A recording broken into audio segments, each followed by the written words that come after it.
പിതാവായ അബ്രഹാമിന്റെ ഭാര്യയായ സാറ വാഗ്ദത്തം ചെയ്ത ദൈവത്തെ വിശ്വസ്തൻ എന്ന് എണ്ണുകയാൽ പ്രായം ചെന്നിട്ടും ഒരു പുത്രന് ജന്മം കൊടുക്കുവാൻ ഭാഗ്യം ലഭിച്ച ജാതികളുടെ മാതാവ് എന്നറിയപ്പെട്ട സ്ത്രീരത്നം മിറിയം.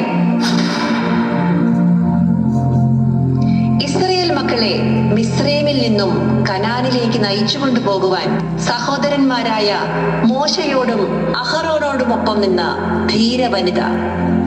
ഇസ്രായേൽ മക്കൾ ചെങ്കടലിന്റെ നടുവിൽ ഉണങ്ങിയ നിലത്തുകൂടി അക്കരെ കടന്നപ്പോൾ മിറിയം തപ്പെടുത്തു. സ്ത്രീകൾ എല്ലാവരും തപ്പുകളോടും നൃത്തത്തോടും കൂടി അവളുടെ പിന്നാലെ ചെന്നു. ദെബോറ ഇസ്രായേലിനെ ന്യായപാലനം ചെയ്ത ബൈബിളിലെ പ്രവാചകിയായ ഏക ന്യായാധിപ. ആത്മത്യാഗത്തിന്റെയും ധൈര്യത്തിന്റെയും നല്ല മാതൃക. കനാന്യർക്കെതിരെയുള്ള യുദ്ധത്തിൽ തന്റെ കൂടെ വരണം എന്ന് ബാരാക്ക് അഭ്യർത്ഥിച്ചപ്പോൾ പിന്മാറാതെ ഇസ്രായേലിന്റെ രക്ഷയ്ക്കായി ധൈര്യപൂർവം ബാരാക്കിനോടും സൈന്യത്തോടുമൊപ്പം അവൾ പുറപ്പെട്ടു.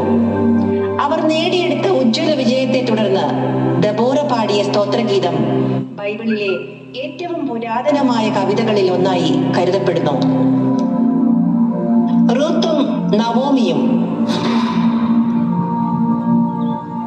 യഹോവയോടും അമ്മാവിയമ്മയായ നവോമിയോടുമുള്ള ഇഷ്ടത്താൽ തന്റെ നാടിനെയും വീടിനെയും വീട്ടുകാരെയും വിട്ട് യഹൂദാദേശത്തെത്തിയ മൊവാബ്യ സ്ത്രീയായ റൂത്ത് തന്റെ ദൈവഭക്തിയും കഠിനാധ്വാനവും വിശ്വസ്തയും കൊണ്ട് യേശുവിന്റെ വംശാവലിയിൽ തന്നെ ഇടം പിടിച്ച മഹിളാരത്നം.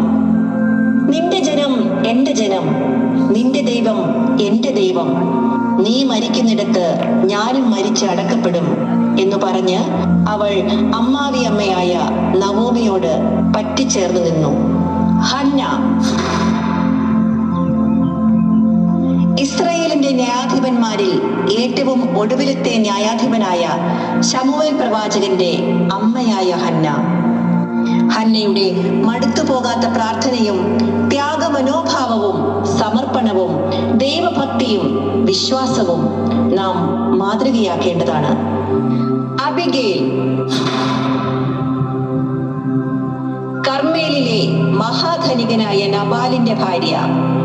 ദുഷ്ടനും അവിവേകിയുമായ തന്റെ ഭർത്താവിന്റെ പ്രവൃത്തിയാൽ വന്നു ഭവിക്കാമായിരുന്ന വലിയ ദുരന്തത്തെ സ്വന്തം വിവേകം കൊണ്ടും സന്ദർഭോചിതമായ പ്രവൃത്തി കൊണ്ടും അനുഗ്രഹമാക്കി മാറ്റിയ ധീര വനിത. നയമാന്റെ വീട്ടിലെ അടിമ പെൺകുട്ടി. ഇസ്രായേലിന്റെ ദൈവത്തിൽ അചഞ്ചലമായ വിശ്വാസമുണ്ടായിരുന്ന അടിമ പെൺകുട്ടി. പരാക്രമശാലി ആയിരുന്നുവെങ്കിലും ക്ഷിപ്രകോപിയായിരുന്ന യജമാനനായ നയമാന്റെ മുന്നിൽ ധൈര്യപൂർവം തന്റെ ദൈവത്തെ പരിചയപ്പെടുത്തി അദ്ദേഹത്തെ സൗഖ്യത്തിലേക്ക് നയിച്ച ധീരയായ പെൺകുട്ടി. എസ്തേർ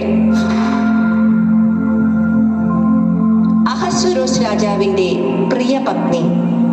തന്റെ രാജ്ഞിപദത്തിലും കൊട്ടാരത്തിലെ സുഖലോലുപതയിലും ഒന്നും മതിമറന്ന് ആഹ്ലാദിക്കാതെ ഇരുന്ന എസ്തേർ തന്റെ ജീവൻ നഷ്ടപ്പെടാൻ സാധ്യതയുണ്ടായിരുന്നിട്ടും സ്വജനത്തിന്റെ വിടുതലിനു വേണ്ടി രാജസന്നിധിയിൽ സധൈര്യം നിലകൊണ്ട പ്രൗഢയും കുലീനയുമായ ഉത്തമ സ്ത്രീ.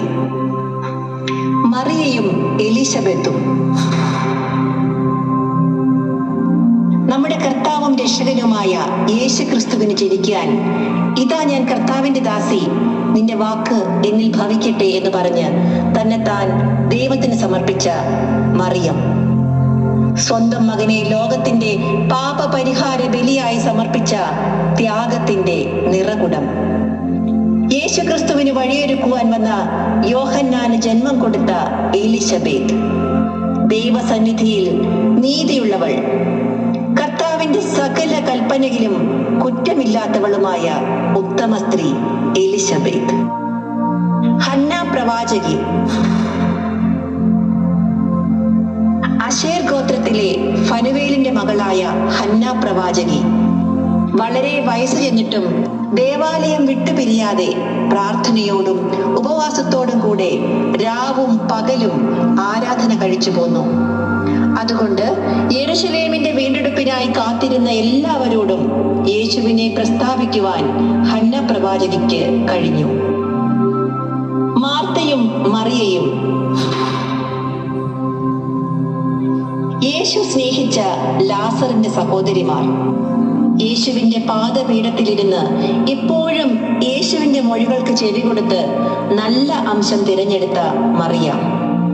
പലതിനെ ചൊല്ലി വിചാരപ്പെട്ടും മനം കലങ്ങിയുമിരുന്ന മാർത്തയ്ക്ക് യേശുവിന്റെ സന്ദർശനം ആശ്വാസം തന്നെയായിരുന്നു.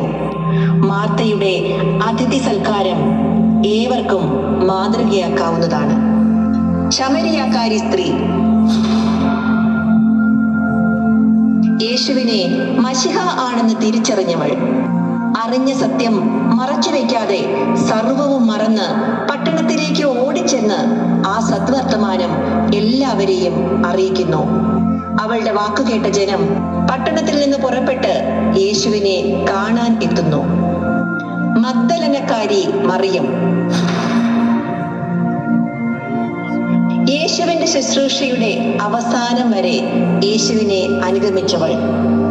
മരണസമയത്തും യേശുവിനോടൊപ്പം അവൾ ഉണ്ടായിരുന്നു. അതിരാവിലെ കല്ലറയിലെത്തിയ മഗ്ദലനക്കാരി മറിയത്തെയാണ് താൻ ഉയർത്തെഴുന്നേറ്റുവെന്ന സദ്വർത്തമാനം ശിഷ്യന്മാരെ അറിയിക്കുവാൻ യേശു ചുമതലപ്പെടുത്തിയത്. വേദപുസ്തകത്താളുകളിൽ ഇന്നും ജീവിക്കുന്ന ഈ സ്ത്രീരത്നങ്ങൾ വിധേയത്വത്തിന്റെയും വിശ്വസ്തതയുടെയും ഭക്തിയുടെയും നേതൃത്വ പാടവത്തിന്റെയും ഉത്തമ മാതൃക നമ്മെ കാട്ടിത്തരുന്നു. ദൈവാശ്രയ ബോധത്തോടെ തങ്ങളുടെ ജീവിത പ്രതിസന്ധികളിൽ കത്തിജ്വലിച്ച ഈ തീനാളങ്ങൾ കൂരിരുൾ നിറഞ്ഞ നമ്മുടെ ജീവിത പാതയിലും മാർഗദീപങ്ങളാവട്ടെ.